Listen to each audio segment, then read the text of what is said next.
Hello and welcome to this week's episode of Uncorked with Funny Wine Girl. This is Funny Wine Girl, aka Janine Luby, and I think I'm recording this in March, but this is going to air in early April, which is a great month. April showers bring May flowers, but April is also National Humor Month, and I'm so excited to, talk more about that in future episodes, especially with Gab Bonesso, who will be coming to Scranton in May for talks for the community about how she lives with bipolar disorder and uses humor.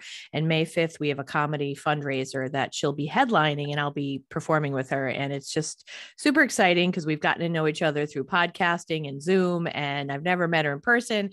And she is going to be talking about serious issues, but using humor, which I am all about. But today, what I want to focus on is my guest of today. And I know for those of you who listen on a regular basis, you're like, oh, here she goes again. How does she know people? But I just think it's so important that we're open to meeting people and just kind of getting to know them and listening, even if we don't think that I don't think I'm like this person, or I don't know if I'll ever work with them again. I'll probably never see them, but you never know. That's why I think it's so important to save business cards, remember people, be kind, of course, and you never know how you're going to see one another or talk to one another again. You might be able to help refer one another to a job, or in this case, have someone on for the podcast that they could share their story with that I think is really interesting. So my guest today is Melissa, and I hope I say the last name right. Well, I knew her as Melissa Sanko Hayhoe, and she can correct me if I'm wrong. You're good. Okay, I'm good. Okay. Melissa and I met a couple of years ago. She was working now it was known then as the medical college, and I still refer to it as the medical college, but it has been since purchased, or whatever word we want to use. The big bucks came out from Geisinger. So it's basically Geisinger Commonwealth School of Medicine, I think is the correct name. I have been doing standardized patient work, is what they call it, since I left my day job back in 2010, a long time.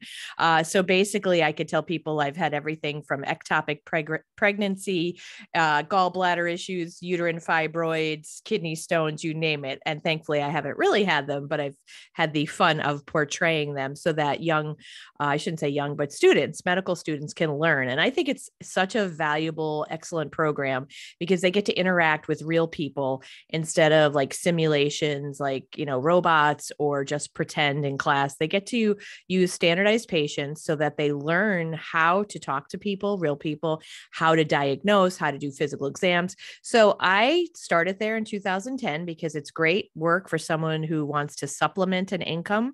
I had left my day job and I was going to launch my business, and it was a great thing because it was per diem. You get a message, an email, hey, are you available these dates? And you go in, you do work, and you get paid. And Melissa at the time was like the administrative coordinator, we'll call her. I know that's not the right name, but Melissa was doing the scheduling, and she was the smiling face that we got to see at the desk and talk to and communicate with. And since then, I haven't seen her in years because Melissa has found the love of her life and moved and created a life in Canada. And you might recall a few weeks ago, Paula McCary from Happenings was on, and we spoke briefly about that because she has a lot of family in Canada and she is related to Melissa. And she's the one that gave me the great idea to talk to Melissa. So after that giant intro, welcome, Melissa. Thank you for joining me. Thank you. Thanks for this opportunity. Looking forward to it. Now, Hayhoe, right? Did I get that right? Yeah. Yeah. Okay. So you're going to probably be like, oh gosh, she didn't tell me she was going to ask me this, but it popped in my head before. And I can't, one of the things I used to tease Melissa about is that she used to have a dollhouse, right? You did like as a hobby, dollhouse. Yeah. So now you have a child, you have a little girl, I believe. So yes. Do you do like dollhouse stuff with her now? So we have the dollhouse here in Canada. It immigrated with me. So I did have to put that on my list of goods to follow when I did move here as a valuable item. So it is in her bedroom now, and she is a little too young for it, but she definitely has put her hands on it a bit.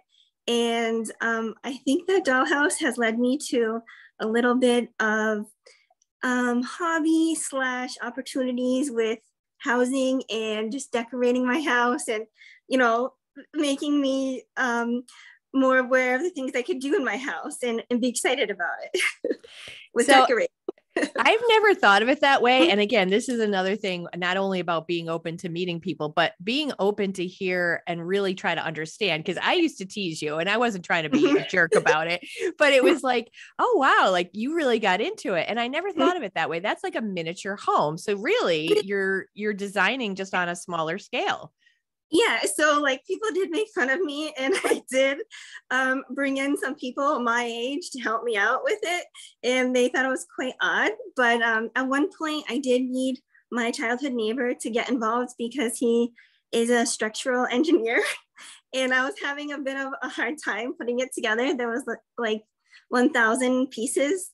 So once I structurally put it together, then the fun came about of decorating it and just using color, and not so much just going to the craft store and buying the stuff for it, but actually making it. Oh, wow. So it's funny that this comes up because my dad spoke at my wedding, and he brought the dollhouse up, and I also brought the dollhouse up, and neither of us heard our speeches before the actual day of the wedding. So the dollhouse does come up in a lot of conversations, but I think it's worked in my favor.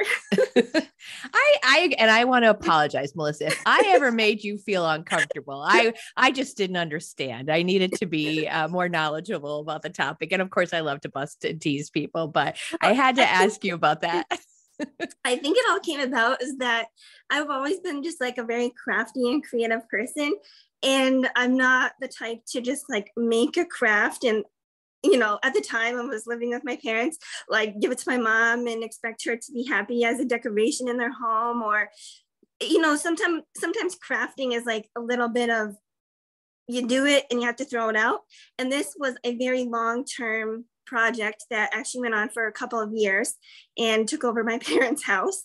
But it was like a hobby, a craft, a way to be creative, but also it's been 15 years and now my daughter has it. So so she's going to have, like, you could tell her about it when she gets older, obviously, and have those memories, and you could show her if she wants to get into it, which is very cool. Yeah.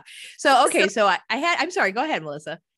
So, some of it is still not finished. Like it's a forever kind of thing that you could build on. So she definitely has the opportunity when she's, really good at gross motor skills and crafting, she could build upon it. Well, and she could always, as she gets older, she could envision like a side home for mom and dad, all of those extras, right? Mm-hmm. So, okay, so that was a hobby, but I want to ask, and I know it's funny, before I hit the record button, you're like, well, it is different here, but it's also similar. So let's just to back up and tell people, when I knew you at the medical college, you were just dating, I think at the time, who is your now husband. So tell me a little bit first, like how you guys met, and then how has been, I really want to get into the transition of living in another country and all of the things that come along with that. Sure. So I guess, let me think so you mentioned Paula. So Paula McCary was my boss at Happenings magazine for a couple of years before I got my master's degree and decided to do a different career, which led me to the medical school. So many years ago, I don't even remember the year at this point, I was interning at Happenings, and also my co-intern Elizabeth was interning there as well. And we connected a little bit more than the other interns because we were both going to the University of Scranton at the time. So we knew once our internship would be over, like we would still continue to see each other on campus and meet up, and kind of, we just had a lot of like interests that were the same professionally. So I kept in touch with her for quite a while, and I continued to start working at Happenings after I graduated college. So Elizabeth is kind of brilliant at just like bringing people together. And I was invited to her bridal shower. So I attended, and I only knew a couple of people. It was more of relatives and people from out of town. So I attended that, and I, at the time, was living in an apartment in Greenridge. And I remember a couple weeks later going down to my mailbox, getting a thank you note from her and reading it. And then on the back, seeing like a little asterisk saying, sorry, I didn't give you a +1. I already have a date for you in mind. What do you think of handsome, successful Canadian farmers? And I was just like, oh gosh, Elizabeth, this is probably the 6th person she's tried to set me up with in like a year and a half. No way. Like, I just ignore it all. And I so wish that I kept that, because I keep sentimental things. And I remember throwing the thank you note away and wishing that I kept it, because a month or 2 later, I attended her wedding. The ceremony was in Scranton, and then up to the Scranton Country Club. And I get to the wedding and I sit down, and I was the only girl at a table of 8 at the singles table. And at that point, I had no clue who she was referring to.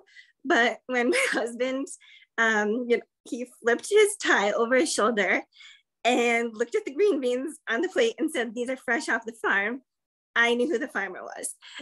So that was going to be 8 years coming up.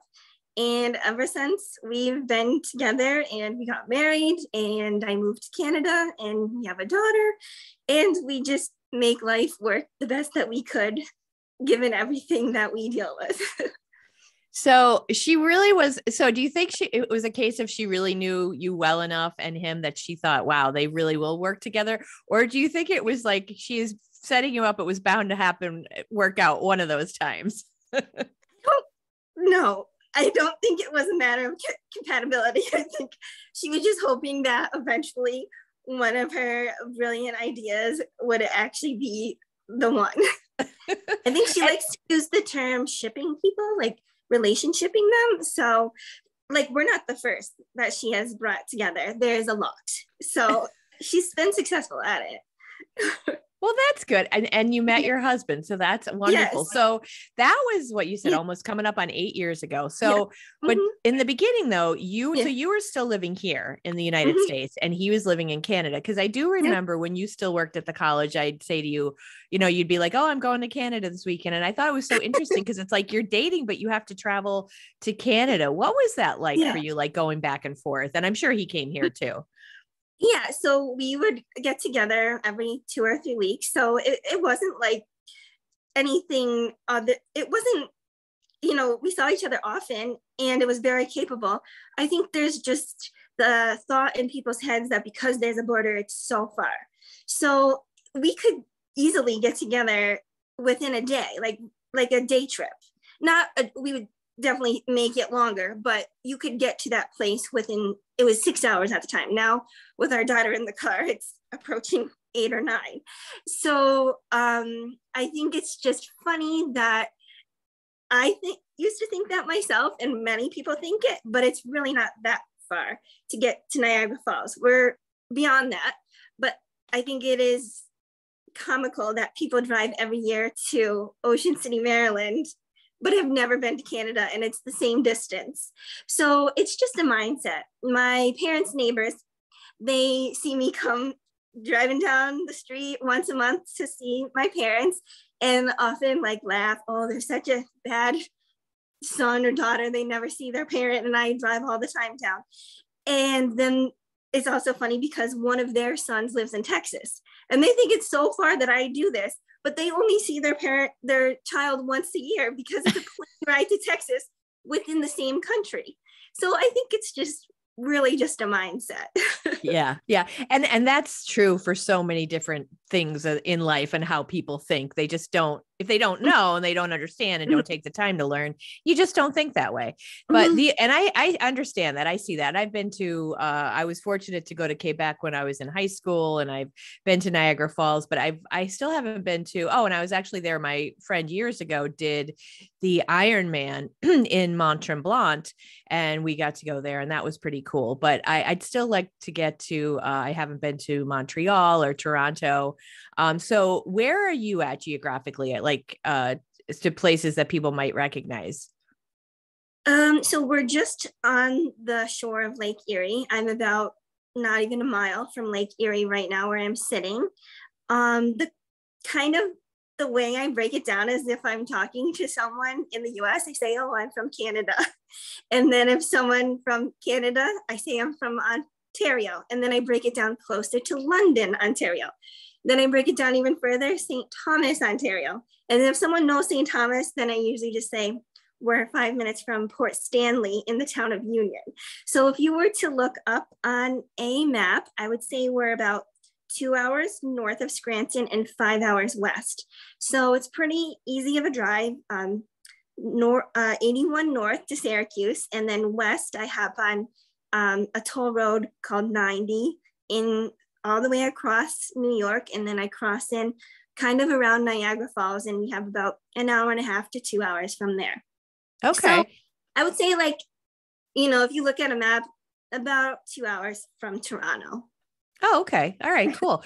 And so you're right about your point. You're absolutely right that like there are many farther places here within the United States. But I think sometimes what the barrier, and I'm thinking to myself, what I would, thankfully, obviously we have good relations with Canada, but I guess it's that question of, you know, getting across the border and, you know, just that security, so to speak, that you have to go back and forth. Was there ever a time, and of course, as I was prepping, I don't prepare too many things, but just things I want to make sure I ask you, was there ever a particularly funny or scary time crossing the border where like they had to like look in your car or anything like that? Yeah. So over the years, I've learned that they keep quite a bit of records. They know just about everything about you, down to where your paycheck comes from, who's licensed to drive your car, who's insured on your car, those types of things.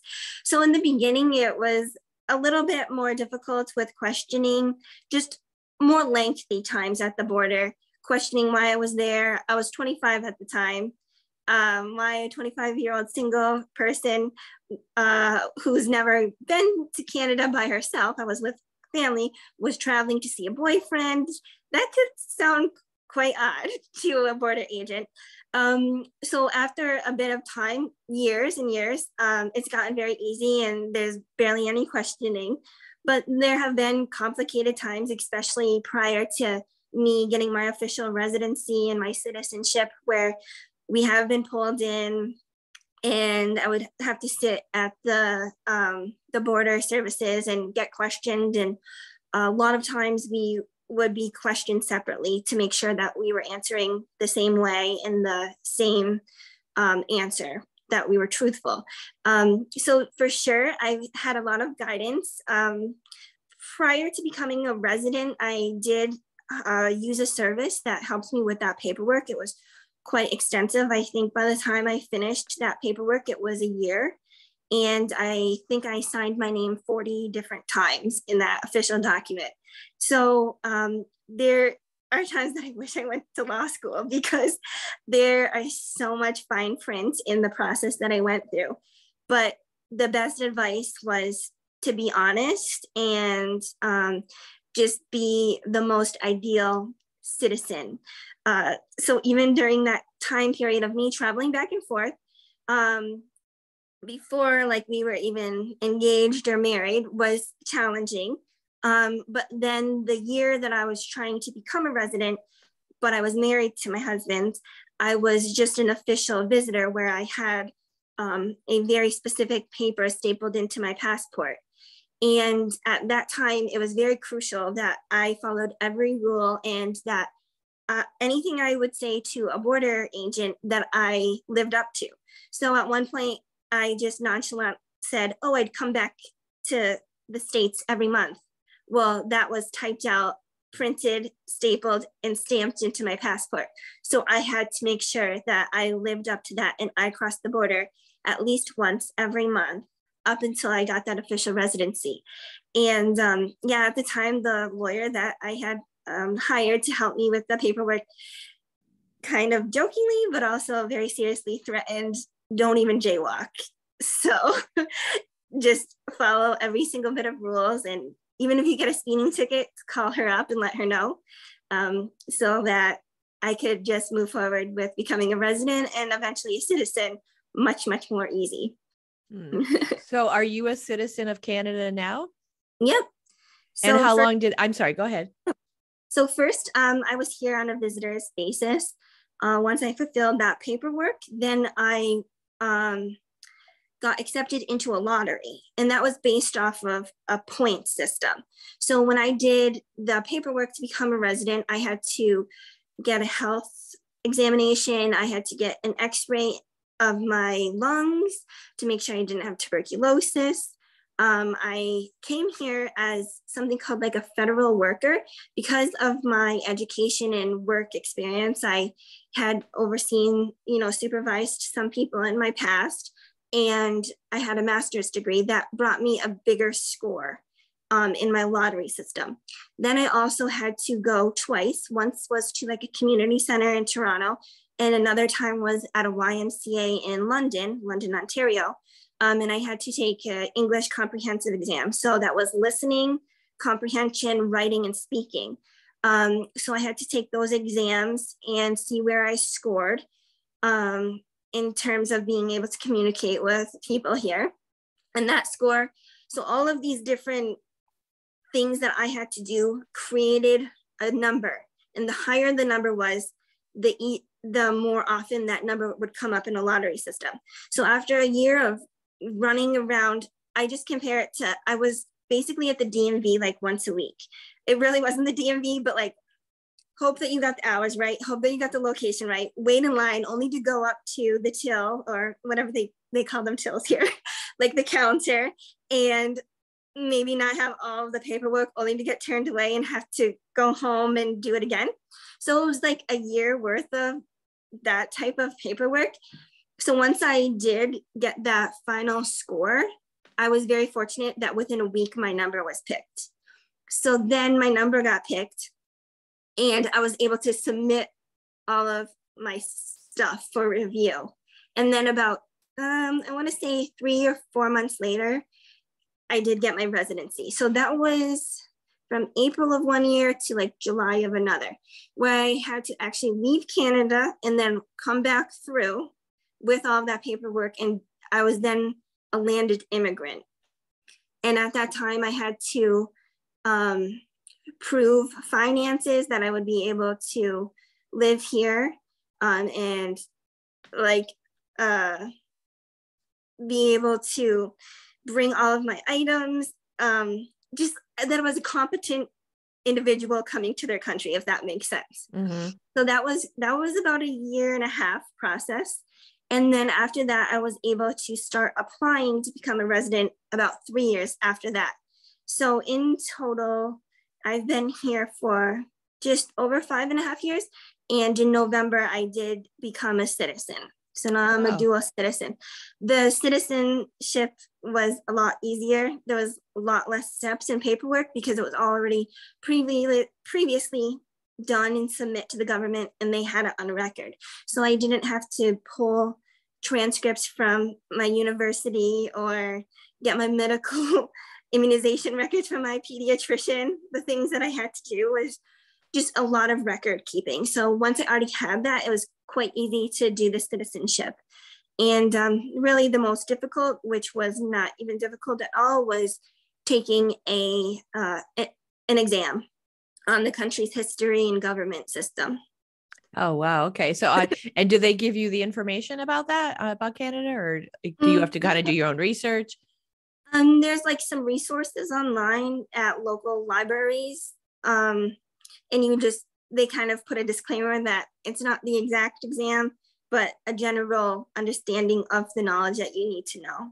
Mm-hmm. Okay. Okay. And when you got there, because I think I remember you saying like for you to be able to work and actually earn money, that takes a little bit, like that's a little bit of a process too, right? Yeah. So I wasn't able to work for just about a year during that process that I was explaining of getting all of my records together and submitting them. I was just a visitor at the time, like not so much a visa, but kind of along the same lines of that.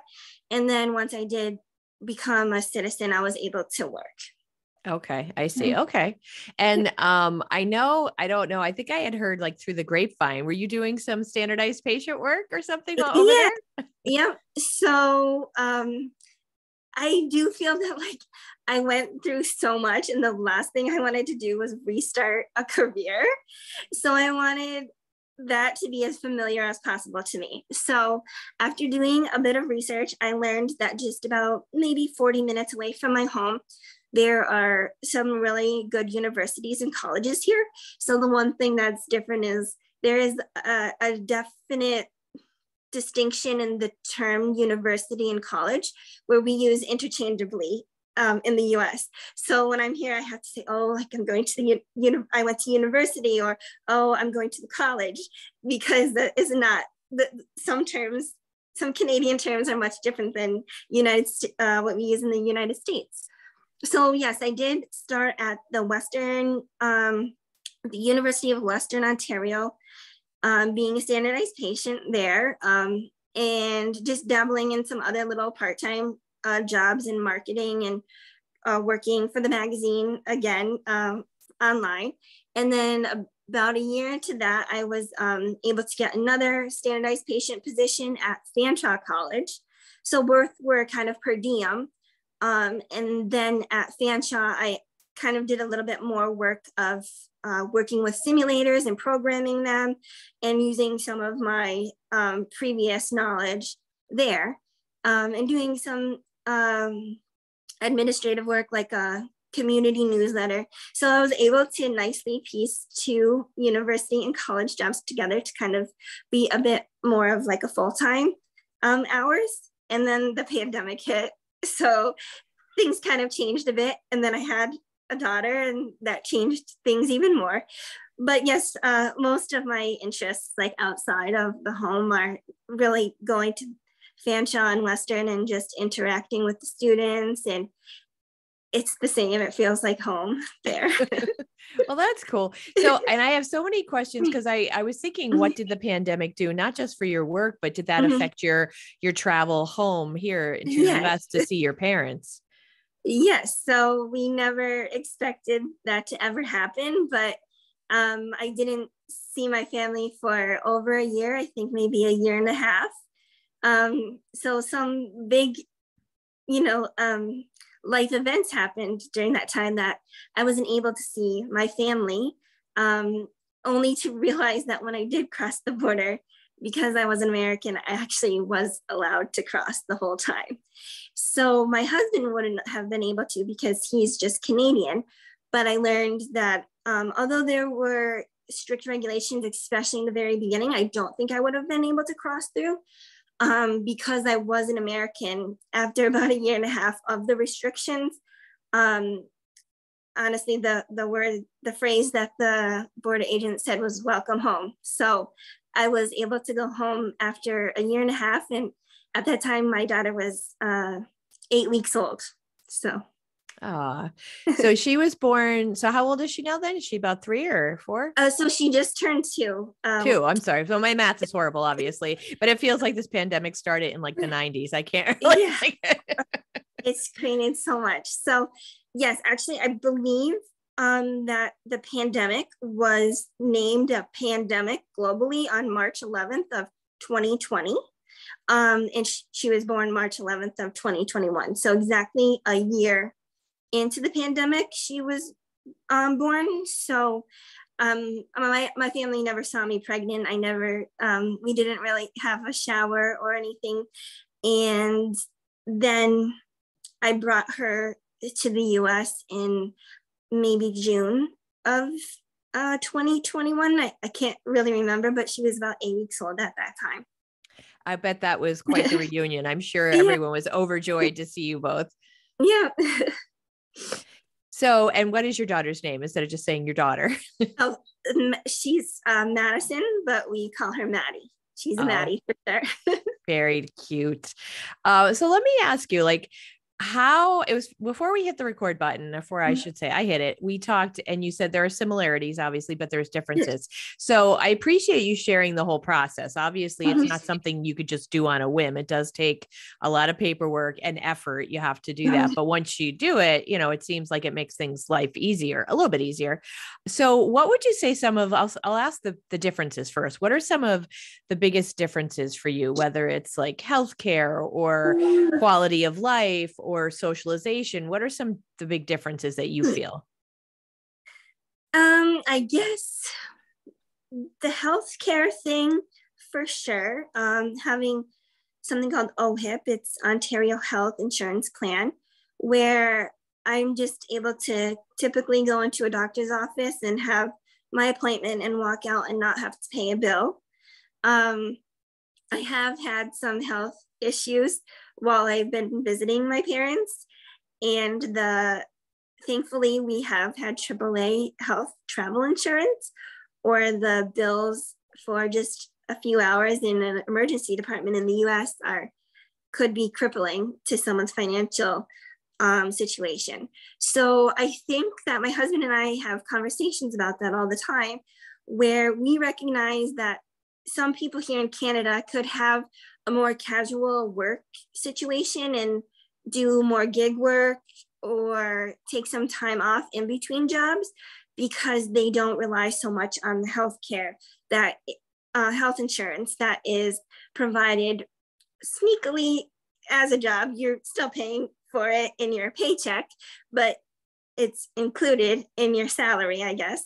But I think that we've recognized that people could have more just casual and more of a relaxed work environment here, rather than just being almost hyper over needing a full-time job for health insurance. We see that as a huge difference. And we've been on both sides of it.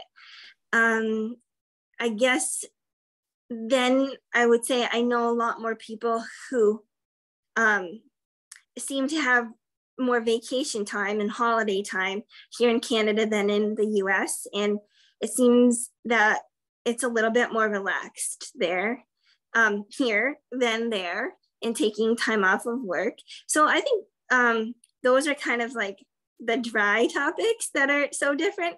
But I think we have some very similar holidays, mostly the religious holidays, but there are some different government holidays that we have. We have a family day here that is dedicated to just spending time, I guess, with family and friends, and a day to relax in February, I think it is.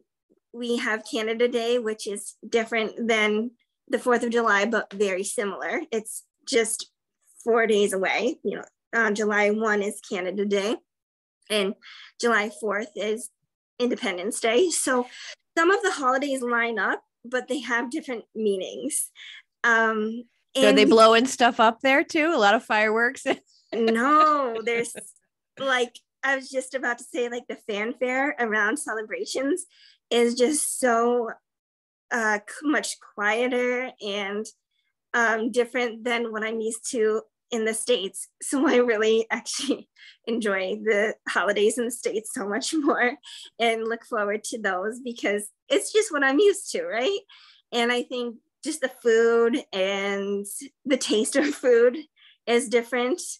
Terminology is different. When I'm speaking to someone in Northeast PA, or like to you, I could loosen up my accent a bit and just freely speak and say, and hey, and that type of thing. But here, I think it's a little bit more polished, and I do have to adjust the words that I would say to people. I use the term vacation to you, but I think here I would say over on holidays. So different things in terms of terminology are different, and people could definitely identify that I am not from Canada at times. They won't admit it from the beginning, but there's kind of a funny story of a lady who was helping me prepare for my daughter's nursery before she was born. She came in to paint and help a bit because I didn't have any family. My family wasn't here during the pandemic to help out. So through a friend of a friend, I met this woman, and she was great and helped me like steam the curtains and hang those types of things and get the room ready for my daughter. And it's not something that I would say like, welcome to my house, I'm an American, like, come on in. It was after maybe 3 or 4 times of her coming to help out that I said something. And she said, like, I knew from the beginning that something was a little different, but I just didn't want to say anything. So I definitely think people know that just the way you speak and talk could really to show that you're from somewhere else. Do you ever find that that's a barrier? And I mean, again, I think we have a good relationship with Canada, but thanks to politics, I'm sure there are people who might raise an eyebrow. Do you ever find that people question or ask you about life in America, or give you like a little bit of an attitude, or do you think it's all pretty much whatever, kind of welcoming? It's not an attitude, and it's generally welcoming, but I think that they see things on the news. And although more Canadians travel to the US than Americans travel to Canada, it's very common for Canadians to vacation down there or just even cross over for an afternoon to do a bit of shopping. Although they have experience in the States, I think it's more, they're more scared of the United States than they should be. But I think when we travel to the US, we're traveling to the suburbs of Scranton, and it's very quiet there, and we don't see what we see on the news there, like the national news, I think. So I think people in Canada have a different impression of the United States, but they don't bring that on to me, if that makes any sense. Mm-hmm. Yeah. Yeah. So that's some of the similarities and differences, but how about for you personally, like your everyday day-to-day life? Obviously you have your home with your husband and your daughter, and you're working. So that seems pretty similar. Do you find anything that you've changed about your daily routine that because of living there, or do you pretty much feel like you're living the same way you might live here? No, it's for sure very different. And I guess I wasn't prepared for all of that to happen all at once. Like I got married. I moved to a different country. I moved from like a suburb to / city area to a rural farm in Canada. I changed jobs. Like I just had a bunch of stuff happening all at once. So it's hard to say, if that didn't all occur in the order that it did, how different my life would be. But it is very different. It's very challenging. Something happened, and I told my mom, I said, my life is 40% harder than most people. And I thought that she would say, like, no. And she's like, it is. Just to hear me to cross the border with my daughter, to pack my daughter up to visit her grandparents is extremely challenging, where I have so many friends in the Scranton area who could just put their kids, 4 or 5 of them, in their car seats and get to their parents' house in 5 minutes, and that be it. But with me, I have to pack everything up like I'm going on a week-long vacation. But in addition, I have to have some paperwork stating that my husband is aware she's traveling over the border by herself, like with just one parent. At times I needed to have, I still need to have our passports. At times I needed to have COVID vaccine proof. I had to have COVID test proof within 72 hours of crossing the border. So I had to really make sure that I timed that correctly, where I would get my results and be able to cross. Just answering questions at the border. Oh, another thing is making sure that our health insurance, our travel health insurance, is up to date, and that I bring those cards. And then there have been instances that I've had to, now I've written down some urgent care centers that I could bring her to if she were to get something like pink eye or an ear infection while we were away. It just complicates things so much. So I think the day-to-day, it's very different, because I went from an office job 9 to 5 to now I'm living on a farm with my husband and doing per diem work.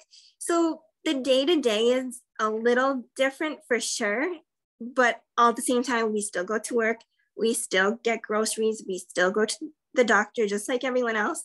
But I think it's the traveling, and it's the trying to keep a connection with my former life that brings on significant challenges. Yeah. All right. Now, so your husband is a farmer. All right. Do you help with that at all? Like, do you ever get involved with the labor side of that? Because that's got to be a hard life, just a challenging. I admire, like, whether Canada, whether the United States, that's not an easy life. Yeah. No, so I'm not involved in it.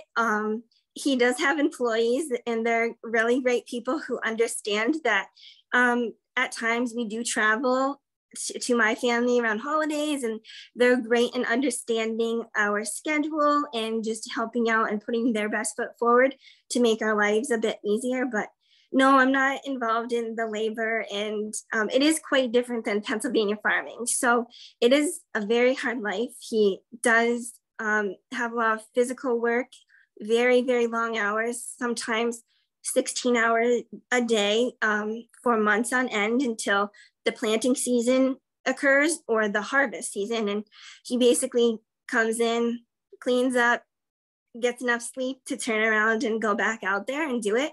But it is quite different farming than what we would see in Pennsylvania. So there are a lot of technologies and machines that have helped him be a more successful and competent farmer, like better use of time.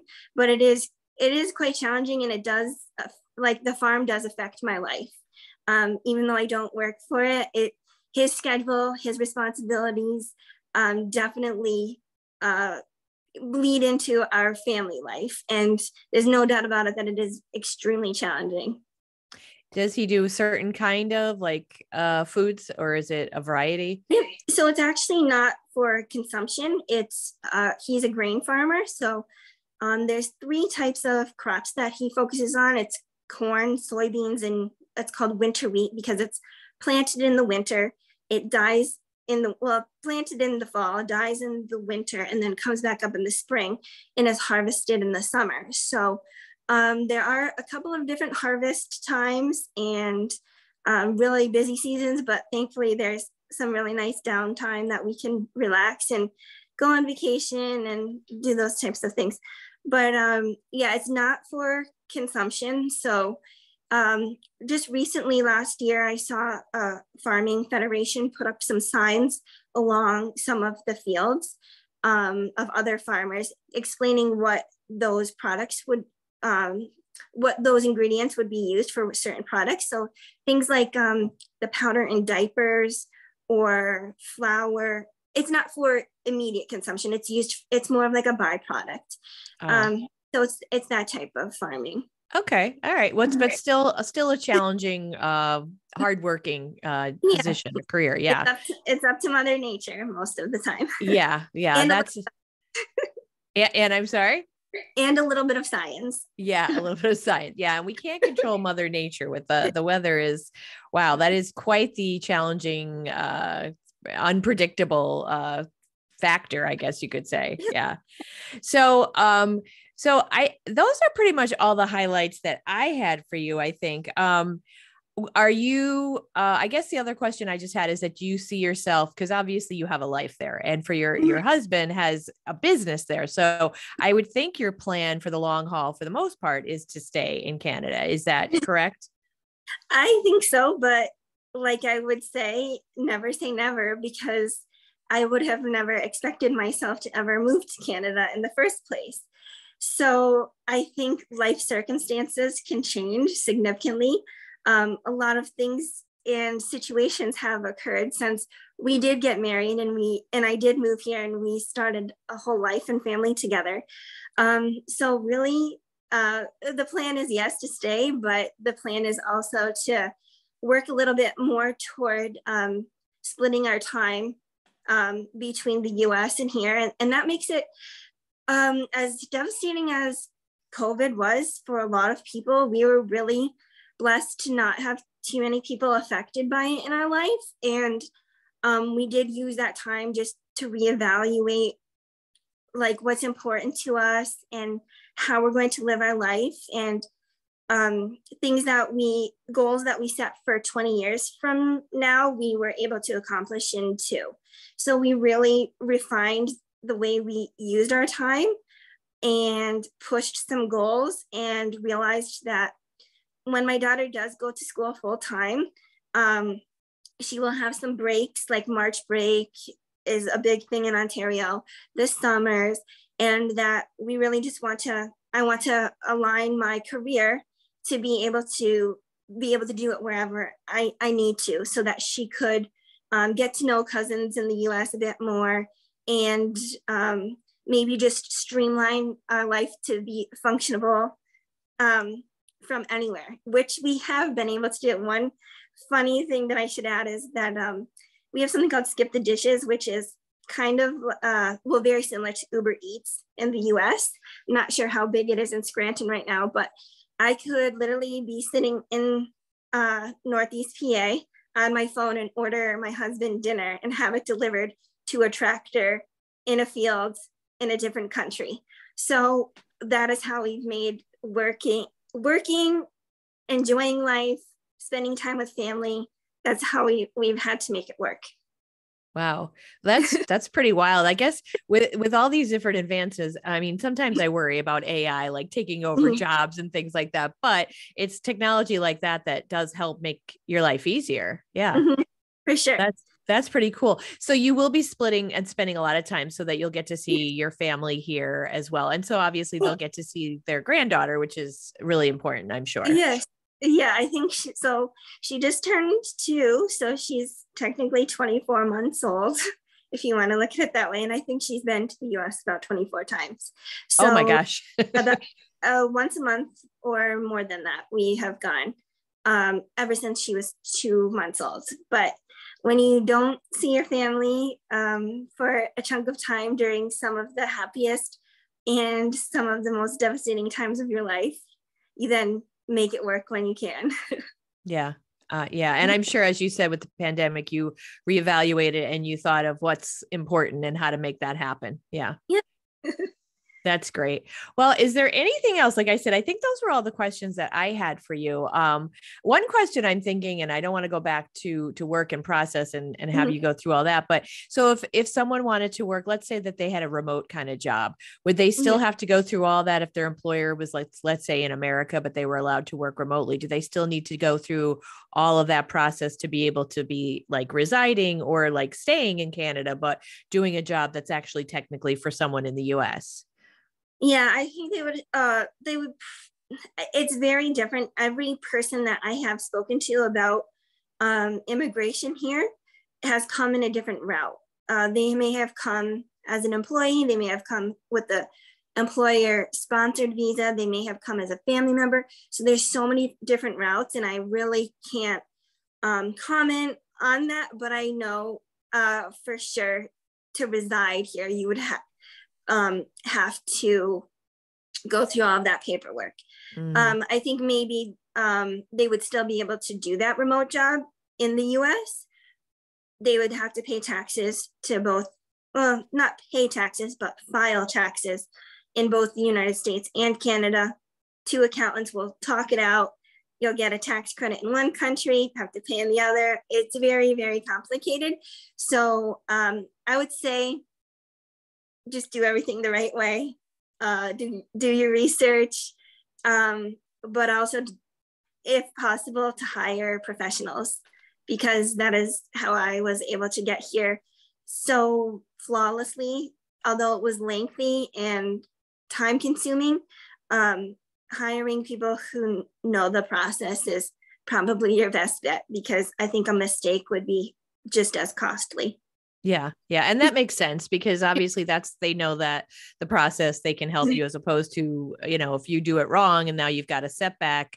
Yeah, no, that makes absolute sense. Yeah. Okay. Is there anything else in closing that you would like to add, or you would like to say, whether it's about this transition to Canada or anything that we didn't touch upon? No, just maybe to encourage people to take a day drive up to Niagara Falls and spend the night and see beautiful Western New York. I do want to make more stops along the way into some of those towns in New York that we just drive by so quickly. So I would encourage people to make their way north rather than south in the summer. Yeah. Hey. It's already so. Yeah. Hey, I don't need to be sold on that. I love it. I think it's, I mean, even just from seeing different parts of Canada, like I'd love to see Vancouver someday, like some of the farther out, like when you see in films when they've shot in Canada, how beautiful it looks like.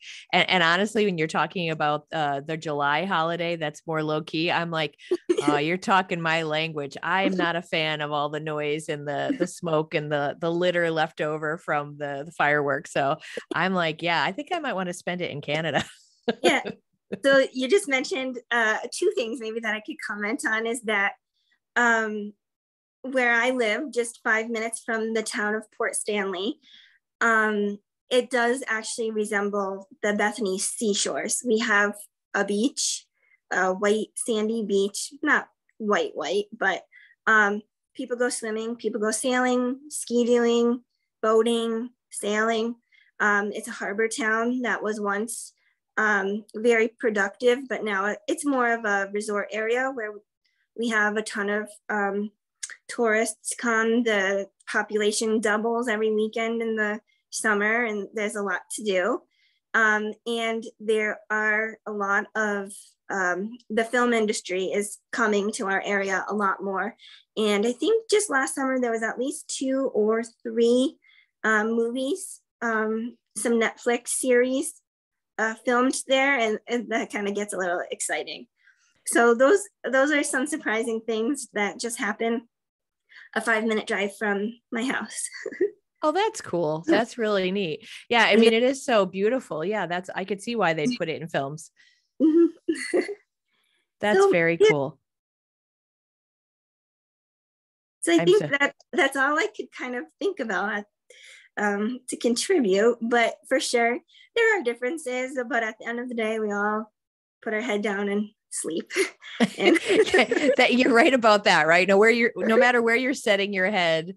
Well, now obviously for some people it's more challenging depending. Some people live in more luxury, but still at the end of the day, you're setting your head down to sleep, and you're left with your own thoughts and your own vices and everything else, no matter where you live. So yeah. exactly.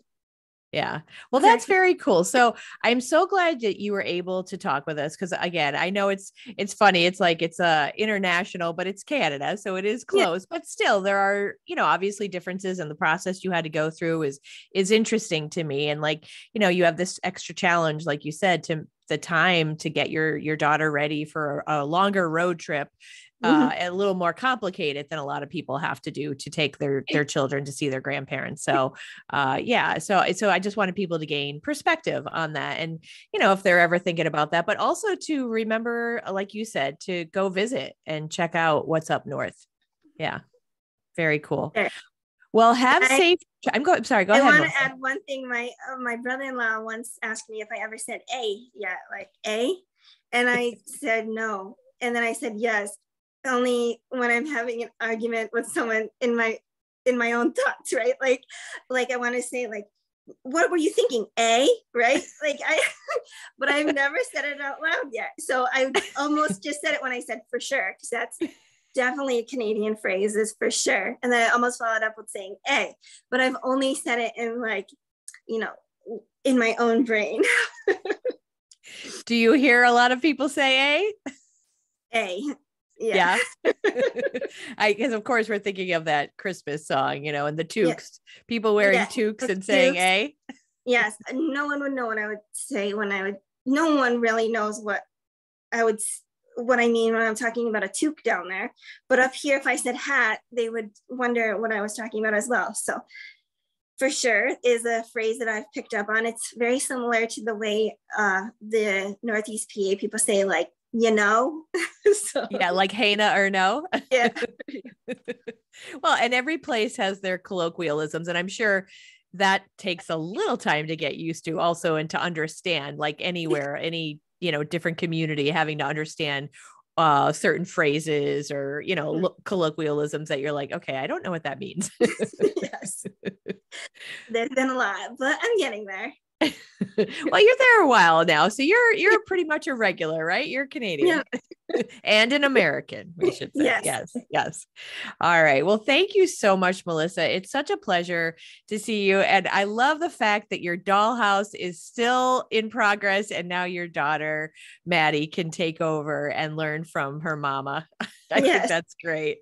Yeah, it's a great little sentimental piece of my life back home. And just I want her to have experience what my husband's childhood was like and mine. And it's been a good mix. Yeah. Well, that's wonderful. That's great. So thank you so much for making the time again and for sharing everything. I really do appreciate it.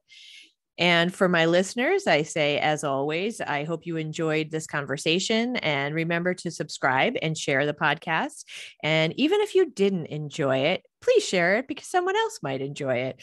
But no, I always say, I really do thank you so much for listening. I do. And listen to the coming weeks. We'll be having all different guests. We'll be talking about humor. And then May is Mental Health Awareness Month and the value of humor for self-care and for helping people who are going through, whether it's serious or mental health issues or everyday stressors. Humor can be a resource. So we'll be tackling that issue in the coming weeks. And I hope you'll tune in. So thank you so much. I appreciate you from the bottom of my heart and the bottom of my wine glass.